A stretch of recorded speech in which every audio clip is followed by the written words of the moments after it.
Greetings from the Bahamas. I was not planning on making a video while here, just here for a long weekend with some friends. But something happened last night, and I want to share this story with you guys because it's very much related to a lot of the themes that we've discussed on this channel. So, one thing I will say to start off is whenever I travel, especially internationally, as a gay person, there's always sort of like an extra vigilance that I activate in the back of my mind. Like it's just something that's always there, subconsciously. I'm just always a little bit more observant, mindful, careful of how I act, what I talk about, particularly as it pertains to gay conversations, gay topics. It's just something that's always there. And I think probably a lot of you guys, gay people watching, it's something that you also keep in mind when you travel, especially overseas. You know your culture, you know it's your home base, but when you travel elsewhere, it's a different culture, different customs. So it's something that I'm always aware of, and I'm extra observant. So, for example, here yesterday, my friend and I went to get a massage. When we booked the massage over the phone, the woman on the other end asked us our gender. And once I said two males, she said, okay, so you'll be getting two female masseuses, two massages by two females. So again, instantly my observation was, oh, they asked for a gender, which is kind of unusual. Like at least in the States when I get a massage, they won't ask you your gender, but they'll ask you what gender you prefer of the masseuse, like whether you prefer male masseuse or female masseuse. So that was the first sort of like, huh, that's interesting that here they would ask your gender, because I guess presumably they don't want a male masseuse for a male client. So I thought, okay, that's interesting, right? Like, what is that? Is that maybe some homophobia? Like, what is that about? By the way, the massage was not, was not good.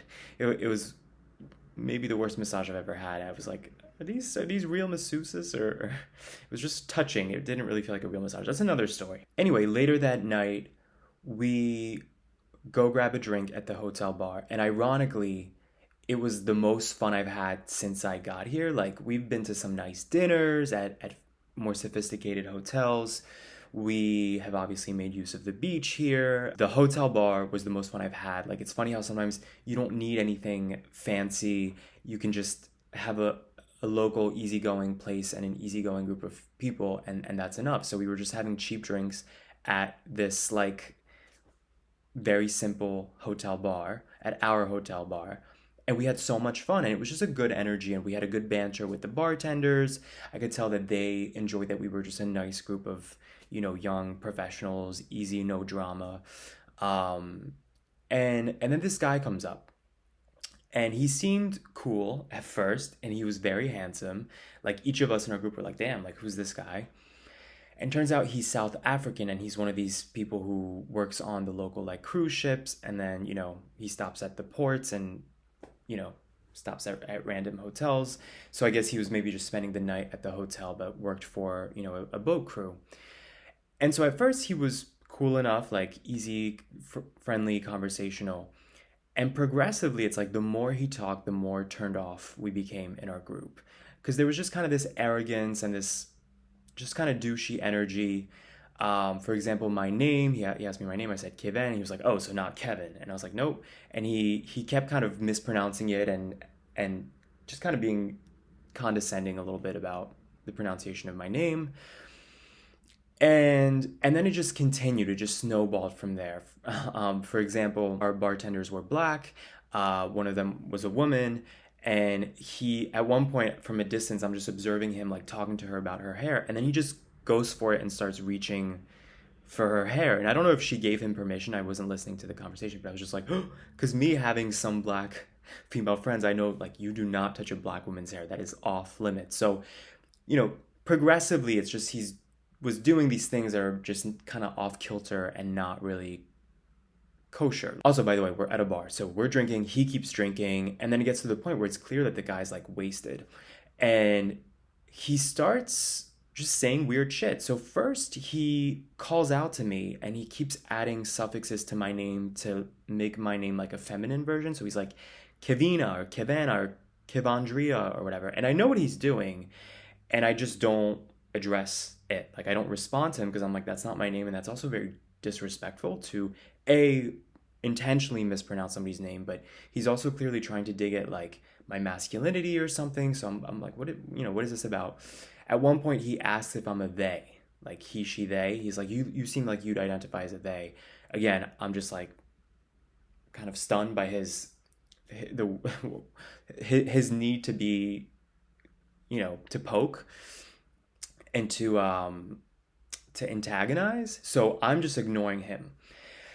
And he continues, and it's not just me. It's me specifically out of the people there that he's sort of being a little bit of a bully towards. But just the conversation gets weirder. My friend next to him is talking to him, and I can hear from eavesdropping that the South African guy, is talking about how he used to work for a gay bar, but he doesn't want to like get molested by gay guys, and gay guys are always trying to hit on him. And it was just like such an eye roll conversation, like poor victim, straight boy working at a gay bar, frustrated by the gay men around it. It was just a ridiculous conversation.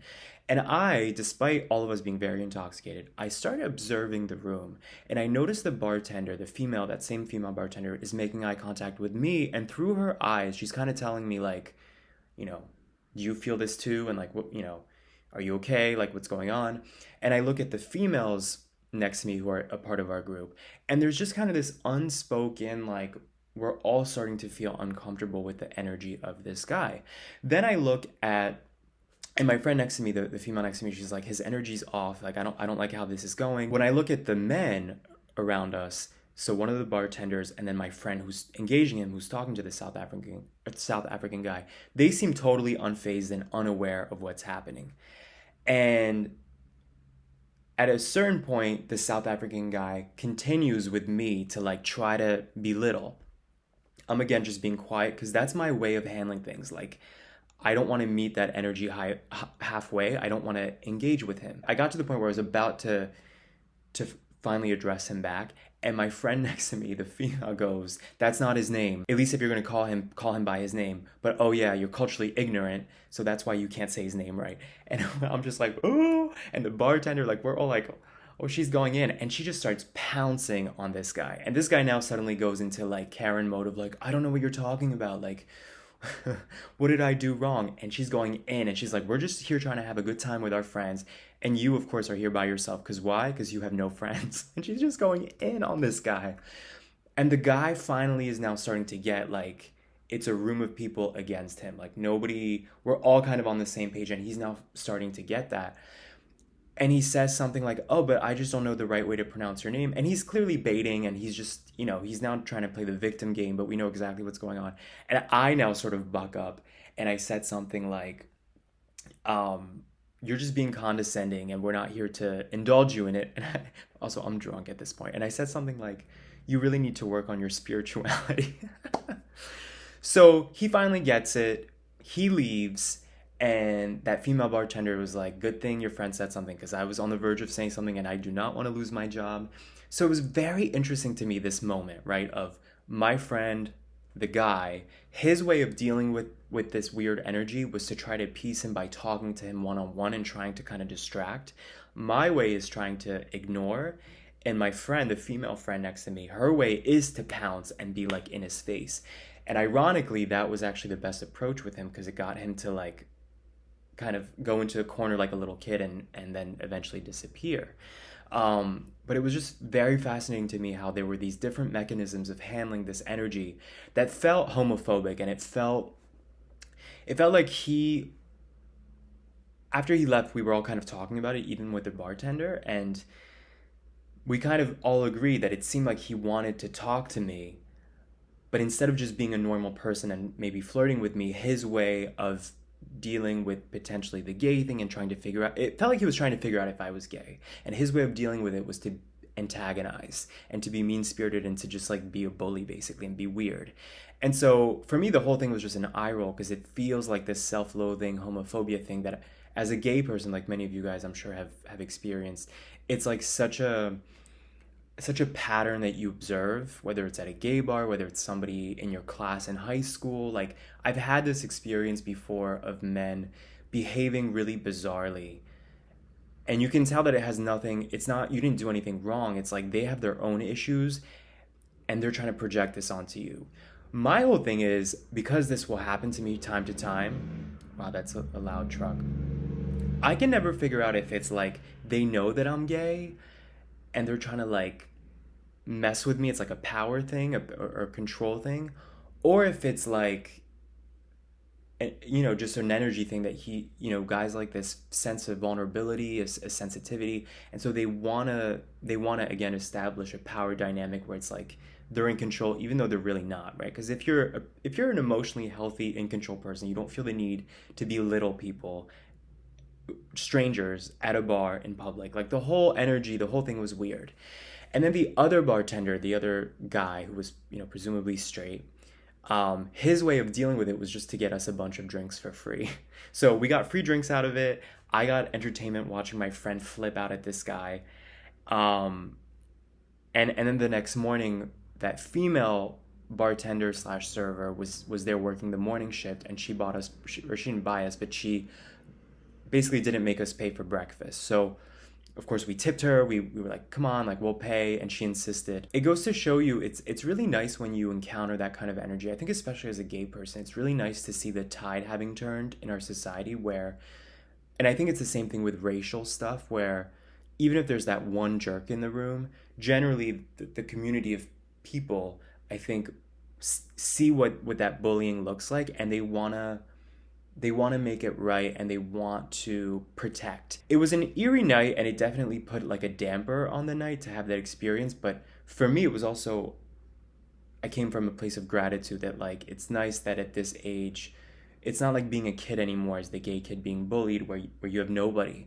Like now, I feel like I live my life openly, and I think a lot of people, when they meet me, they can maybe tell, or they assume that I'm gay or whatever. And it's nice to have people, especially women, to be honest, feel so protective.